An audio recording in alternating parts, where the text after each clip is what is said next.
Welcome to Monica kitchen. நம்ம வீடியோவில் கற்பூரவள்ளி தழையை வச்சு நம்ம துவையல் பார்க்க போகிறோம். இது எப்படி செய்யலாம்னு பார்க்கலாம். வாங்க வீடியோக்குள்ளே போகலாம்.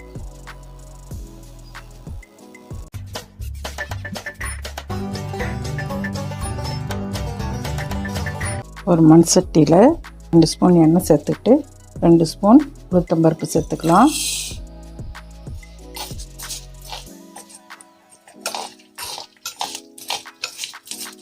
2 ஸ்பூன் கடலைப்பருப்பு சேர்த்துக்கலாம். நல்லா பொரியிற வரைக்கும் நம்ம வறுத்து எடுத்துக்கலாம். கடலைப்பருப்பும் உளுத்தப்பருப்பும் லைட் ப்ரௌன் கலர் வந்ததும் 5 வரமிளகாய் சேர்த்துக்கலாம். ஒரு கொத்து கருவேப்பிலை சேர்த்துக்கலாம். ஒரு 15 சின்ன வெங்காயம் சேர்த்துக்கலாம். ஒரு 5 பூண்டு பல் சேர்த்துக்கலாம். ஒரு துண்டு இஞ்சி பொடி பொடியாக நறுக்கி வச்சுருக்கேன், அதையும் சேர்த்துக்கலாம். கொஞ்சமாக தேங்காய் துருவி சேர்த்திங்கன்னா 2 ஸ்பூன் அளவுக்கு சேர்த்துக்கலாம். இப்போ இதே நல்லா சேர்த்து வதக்கிக்குவோம்.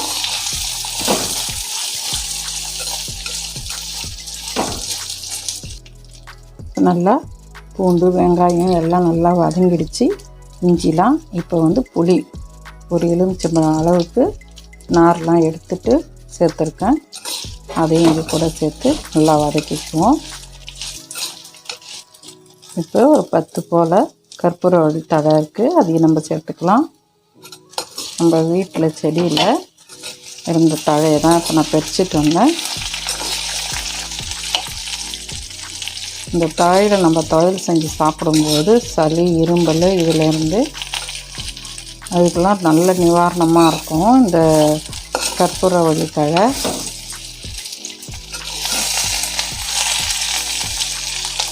ரொம்ப வதங்க தேவையில்ல. தழை போட்டோடனே லைட்டாக ஒரு பெரட்டிட்டு நம்ம ஸ்டவ் ஆஃப் பண்ணிடலாம். ரொம்ப வதங்கக்கூடாது. இப்போ லைட்டானதுமே ஒரு மாதிரி வதங்கிடுச்சு பாருங்கள். இந்த வதங்கல் போதும். பச்சை மாறக்கூடாது. இப்போ ஸ்டவ் ஆஃப் பண்ணியாச்சு. இது நல்லா நம்ம ஆற வச்சுக்கலாம். ஸ்டவ் ஆஃப் பண்ண பிறகு பெருங்காயத்தூள் ஒன்று சேர்த்துக்கலாம்.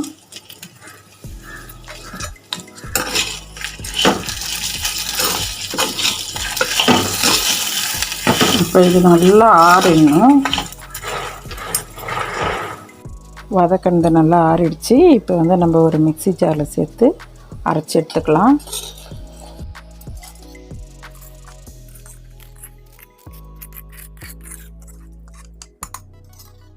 தேவையான அளவுக்கு உப்பு சேர்த்துக்கலாம். சேர்க்காத கொரகொரப்பாக அரைச்சிட்டு வந்துடலாம்.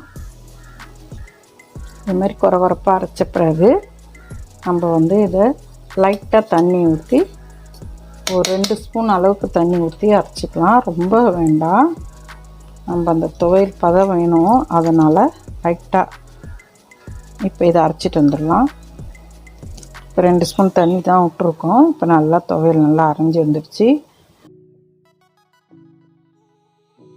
இந்த வீடியோ பிடிச்சிருந்தா லைக் பண்ணுங்கள், ஷேர் பண்ணுங்கள், கமெண்ட் பண்ணுங்கள், சப்ஸ்கிரைப் பண்ணுங்கள். தேங்க்யூ.